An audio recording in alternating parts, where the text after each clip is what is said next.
Nandito tayo ngayon sa Ninoy Aquino Parks and Wildlife Center dito sa may guys, sa may Quezon City.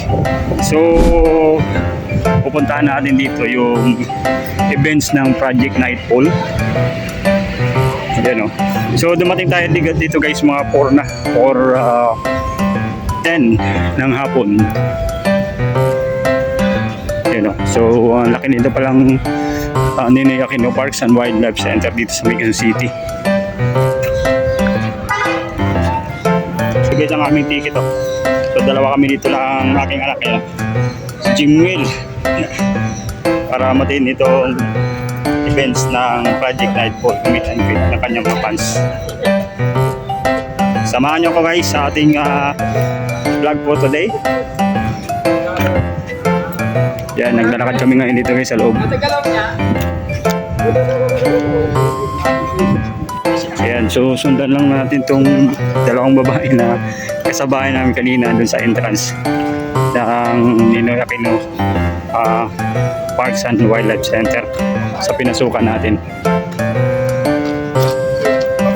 Talagang dito guys ang ganda, ang daming puno, saka panalo dito kasi hindi mainit guys oh. Saka ang lamig sa loob dahil talagang halos malalaking puno yung nandito.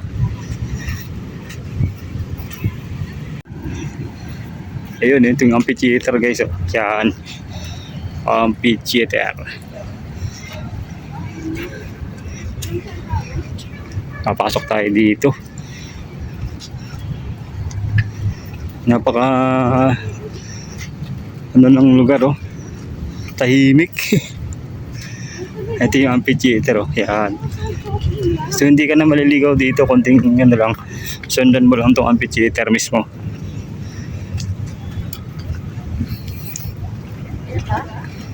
Parang kukunti pa lang.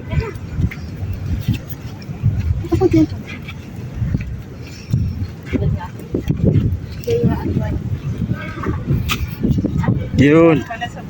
Nasa baba pala sila. Kasi ang laki ng swimming pool doon, oh, sa baba.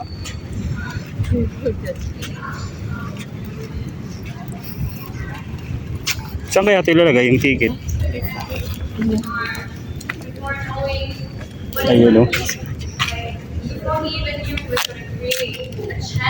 Pagdating ko dito guys, nakita ko agad itong si Sonia na nagkikwento dito sa harapan ng mga fans ng Project Nightfall. Talagang masaya dito guys habang nagkikwento sila ng kanilang mga karanasan sa pagpunta dito sa ating bansa, sa Pilipinas. At isang karangalan nga na pinuntahan nila tayo dito at binisita. At sa kanilang pag-travel sa buong mundo ay isa itong Pilipinas sa kanilang napili para unang puntahan. Dahil nakita nila na talagang masayahin yung mga tao dito, hospitable at talaga namang friendly pa. Napansin ko nga rito guys na sa team nitong Project Nightfalls, yung kanilang mga staff ay marami dito yung mga Pilipino. Kaya yung ating bansa agad yung kanilang napili na puntahan. Kaya nung araw ng Webes, bayo na nag-vlog sila ng kanilang live at nakita ko na mayroon sila ditong pagbisita sa atin sa Pilipinas. Ayun, talagang nag-prepare na ako na para mapuntahan itong kanilang event. Kaya pagkakataon ko na maka-meet and greet ko si Egon at yung kanilang team ng Project Nightfall, pati itong si Sonia na talaga namang maganda guys. Napansin ko nga rito na pati si Egon ay tumayo na mismo para sabihin sa atin na talaga namang gustong gusto nila puntahan yung ating bansa. Dito ay kwento rin ni Egon na kaya yung karamihan sa kanyang mga content ay talaga namang mga Filipino inspired, dahil talaga namang nakaka-inspire talaga yung mga buhay nating mga Pilipino, yung buhay natin na kung saan tayo ay talagang kahit saan tayo mapunta ay nagtitrending o kaya tayo ay kayang mabuhay. Talaga namang yung style ng Pinoy na maparaan. So resilient tayo guys, yun ang gusto dito ni Egon sa kanyang pagpunta sa atin. Kung mapapanood nyo yung mga content ng Project Nightfalls ay ang kanilang advokasya dito ay yung pagpapahalaga sa buhay ng tao at ang ating Mother Earth.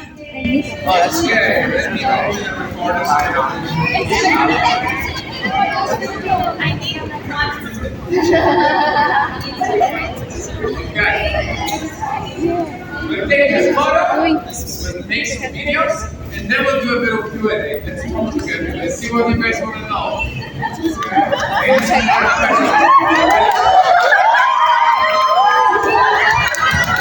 Nakakatuwa lang dito guys na talaga yung kanilang mga staff ng Project Nightfall ay mismo humalo dito sa mga audience para mapil talaga ng mga audience na hindi sila nag-iisa at sinasamahan sila itong team ng Project Nightfall.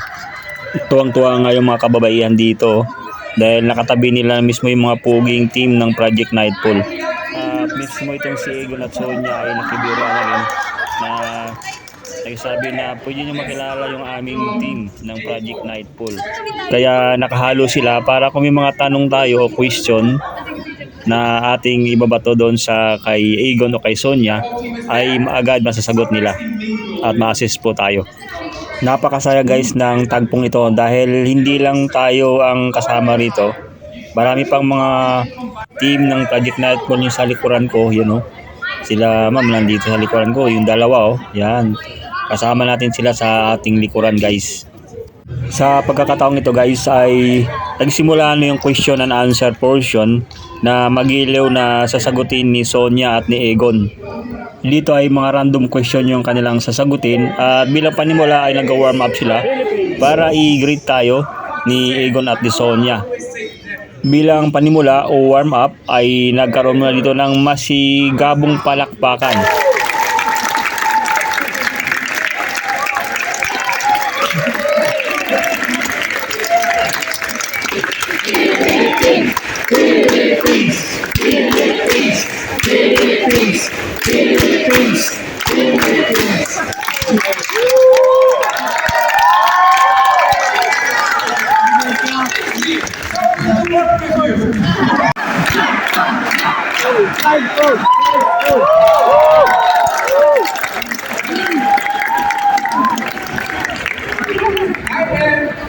Too far.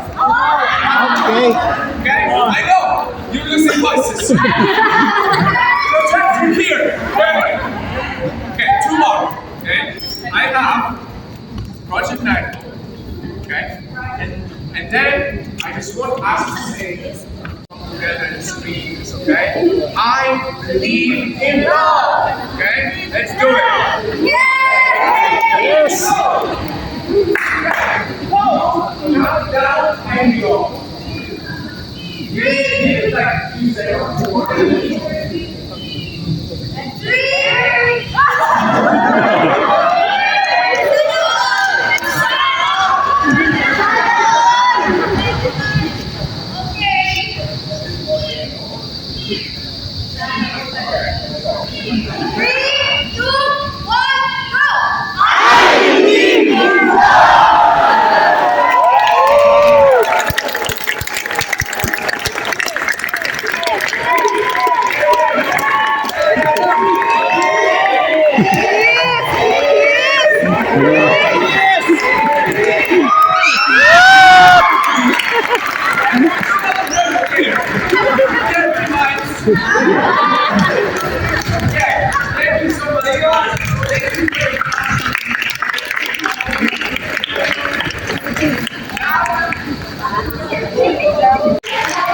Yan guys, ang dami ditong pumunta ngayon sa event ni Project Nightfall.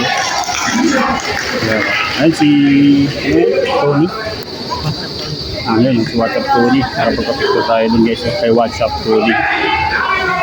Sa likod namin, si Project Nightfall, nandun din sa loob. Ayan, napakadami guys. Sana makakamit ang greet natin si Project Nightfall. Tell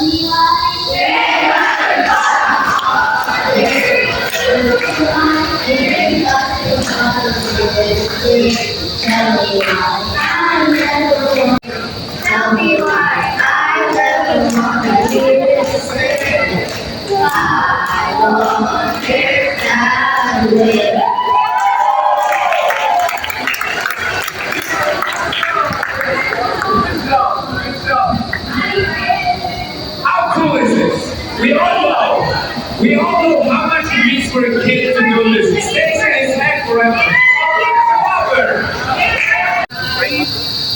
You do like this, you do like this. Why? Do you have a children? Ayan si yung idol na zombie. Oh.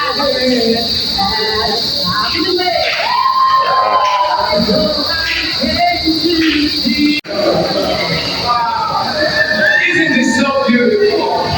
We just covered a random day inside it, and we get to have this moment of connection. How beautiful is this? Awesome, guys. Thank you. Anyone else? You want to go? Yes! And teacher! Everybody look at happy birthday song. She's a performer, obviously. Opportunity. So everybody let's sing happy birthday to you. Happy birthday to you. Happy birthday to you. Happy birthday. Happy birthday. Happy birthday to you.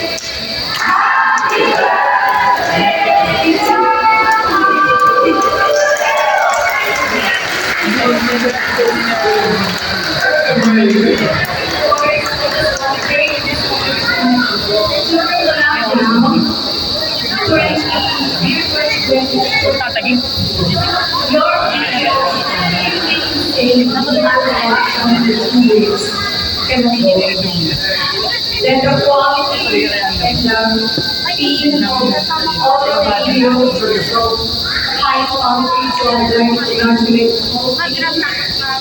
knowing that many of the people I'll keep creating those content. Thank you very, very much. We have all my support. My school. Thank you to the one who have this.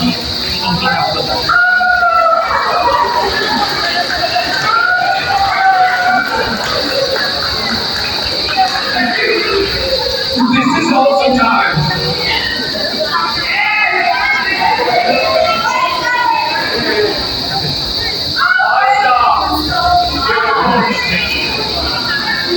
So beautiful. Okay, we have two more. Okay, one and then last person. So you guys have to. Oh, you want to? Two more.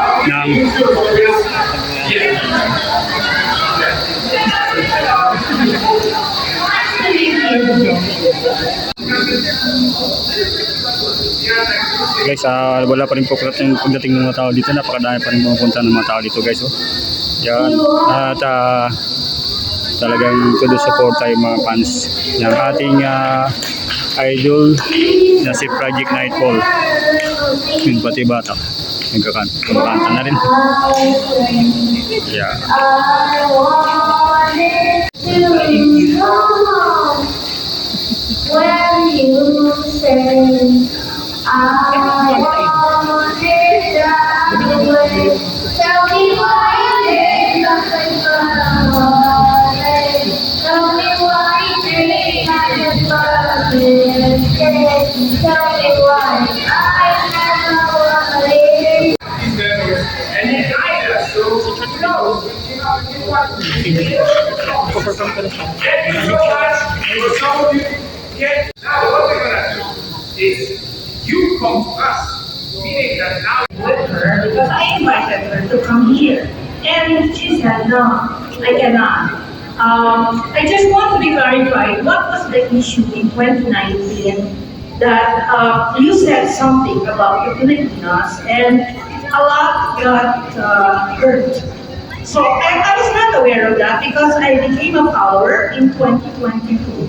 And she was now telling me that it happened in 2019 where you had a video apologizing because you released a video and then suddenly you took it back. I love that this is what you always do. Yeah. You have this style. Yeah, a lot of people got upset. And I was not able to watch that video and come. I was a part of it as if I was there. But this specific case, I believe that the video talking about, I don't think I was apologizing to the This was not a video about apologizing. This was a video about the truth that I experienced. There was a specific situation with one woman, young girl, me and my friend Lucia, we went to record a video about cacao trees, okay? And she had a very strong message on the internet. It was very big and we were empowered, so we wanted to make a video. And as we arrived in the place, everything added up. And as we started driving around the plantations that people to say the truth, because I believe the truth. If we truly did something wrong, why 2 years later, now come out about something? So that's first of all. Why 2 years later? It's a long time to wait to speak about something like that. Number two, this experience was very important to me because it showed me that when you achieve a certain level of popularity, all it takes is one post, and all the people who doubt you, they will fully believe that you did something wrong. Okay? So, as I say, I did nothing wrong there, and even my friend decided nothing wrong, but I came out of the video not apologizing but saying the truth, which is the fact that we went, and she just was not happy that we couldn't make the video about her plantation, because it was not a good plantation, okay? It wasn't working, and so it was she was a dreamer. And it must be painful for someone to be denied that we can't make the video.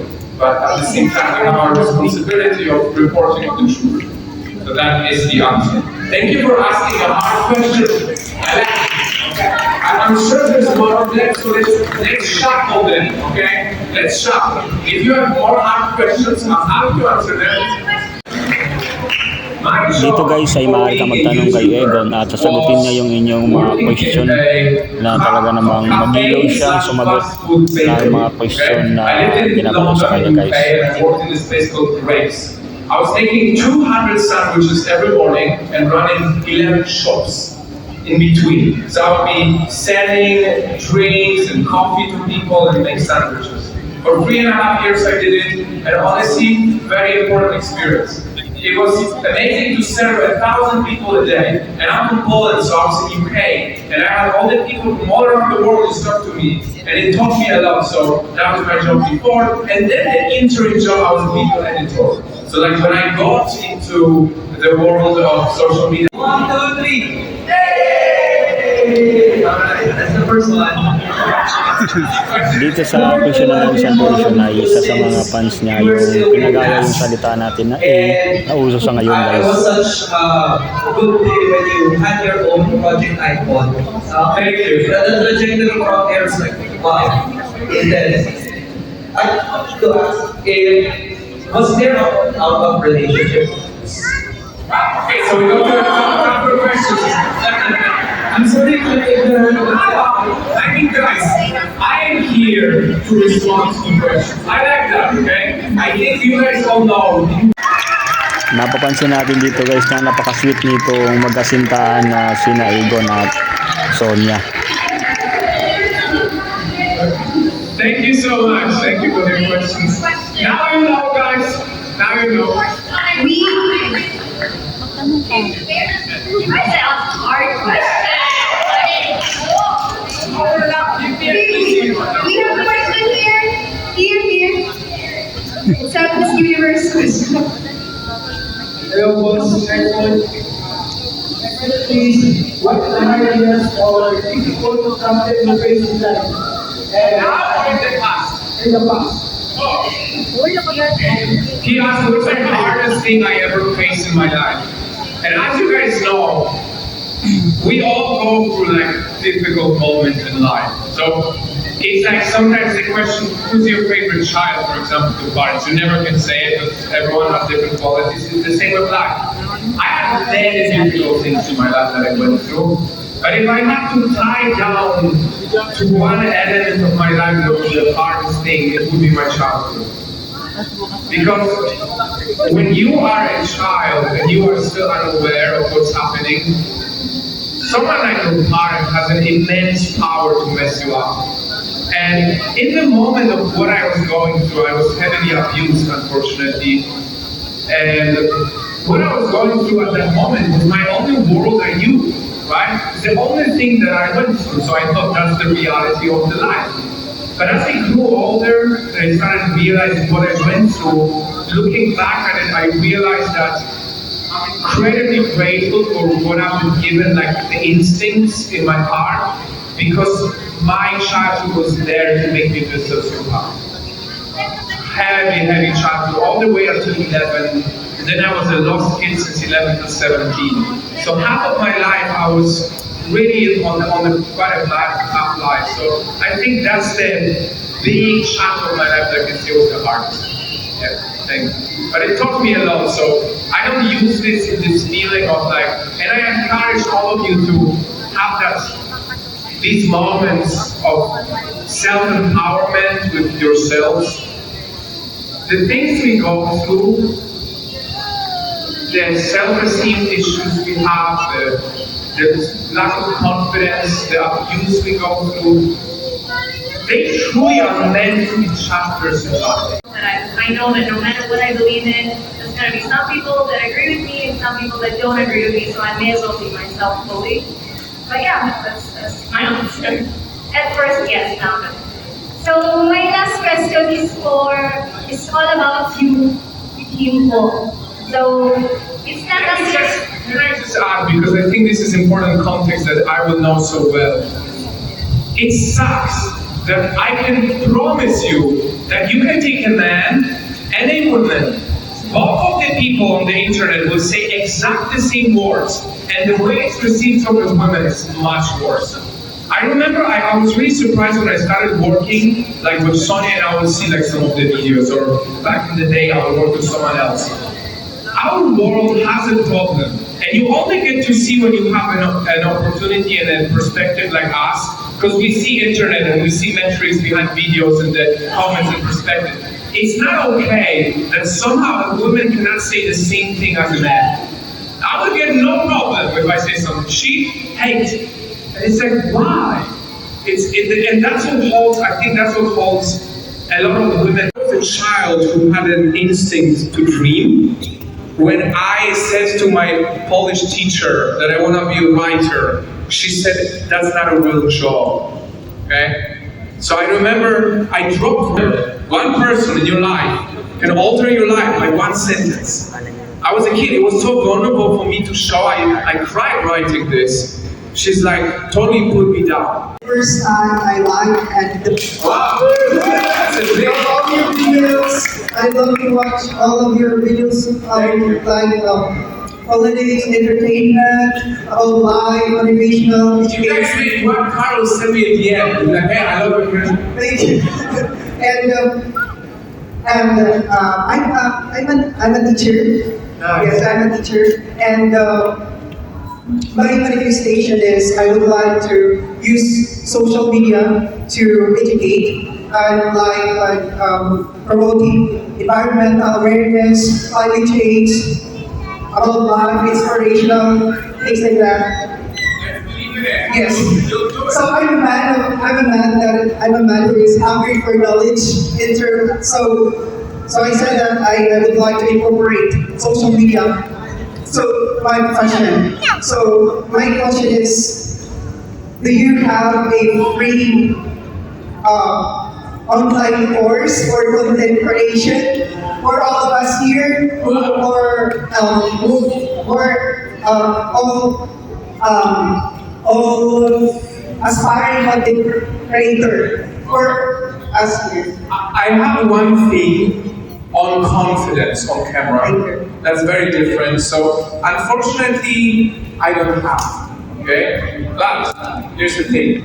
If you are an educator who wants to make a difference, okay, please let's exchange numbers and let's have a call. Okay? Make a list of your questions. Tell me what you want to know about social media, okay? You can bring your students whatever you want, okay? And let's talk, and let me tell you, that's gonna be easier than sending you to a course that I don't know. Okay? Let's do that. In like 7 days, we're going to 1 hour call, and I hope I can empower you with something. Thank you so much. Awesome, of course. Great. That was a 1 week final. Good job. Now, before we lose the sun, I think the best way we can do it is if we go there, okay, and we form a line, so you guys go there. Mag-form tayo ng line ngayon. Let's form a nice team. Then sa Please be careful. Stage.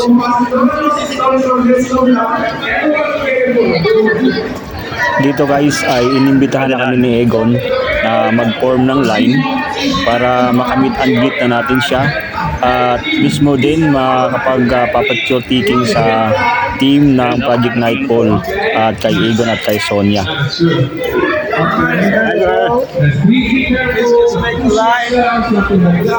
One line. So go towards the end if you're here. It will move fast. Don't worry. Okay. Well, that's good. Thank you guys for cooperating. It makes it more easy and safer. Don't let anyone get hurt.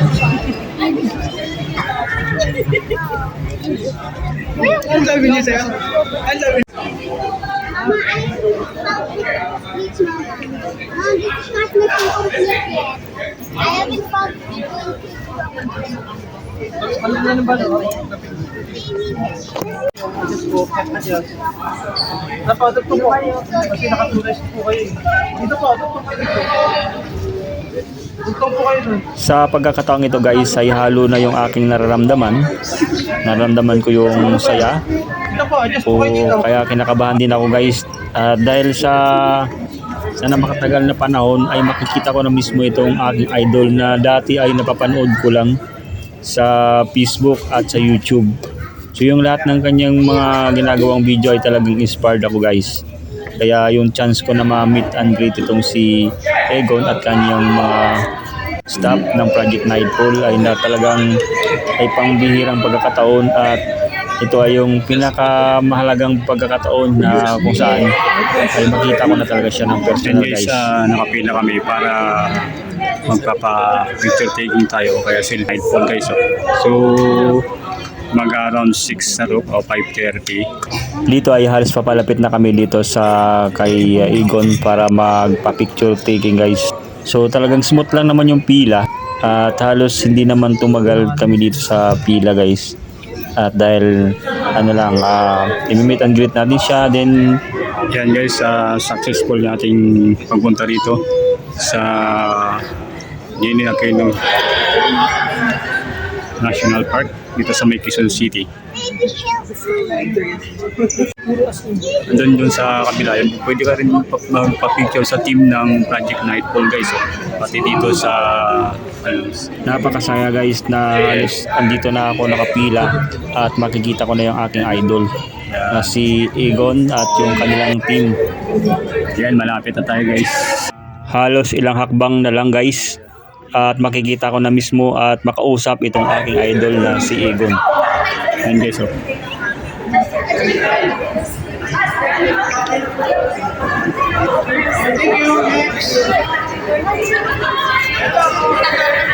Do I get a kiss too? Come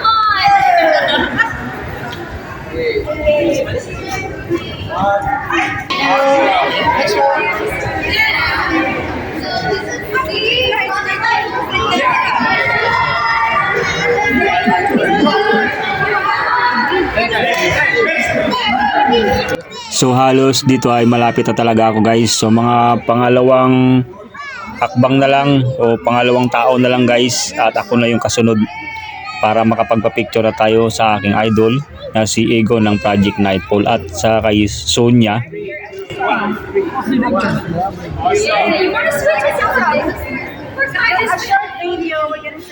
At ito na nga ang aking pinakahihintay.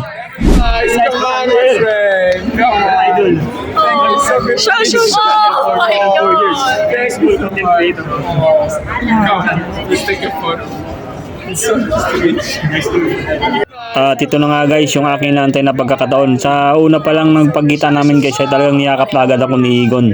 At pagkakita niya pa lang ng aking may dala akong poster na may nakalagay na We Love You Project Nightfall, lalo pa siyang natuwa guys. At kasama ko rin din yung aking anak guys, si Jimwell, na talaga namang tuwang-tuwa siya guys sa atin na nakapunta tayo. Yan guys, success na nakamit and greet natin si Project Nightfall. Isang karangalan guys na makita natin siya ng personal guys. So yun, talagang natin to pagkakataon. Chance natin na nakamit and greet natin siya. Maraming salamat sa inyo guys. Yan yung buong team ng Project Nightfall guys. Dito ay nakapagpa-picture taking din tayo sa team ng Project Nightfall. And guys, hanggang dito na lang aking ginawang video for today. At kung may nais kayong sabihin sa ating video for today ay mag-comment lang sa ating comment section. At sa hindi pa nakapag-subscribe sa ating YouTube channel ay pakiclick lang yung notification button na subscribe at sa ating Facebook page. I-follow nyo lang po para sa mga video update natin. Maraming salamat sa inyong patuloy na panood at pagsuporta. Peace out na guys. Bye-bye.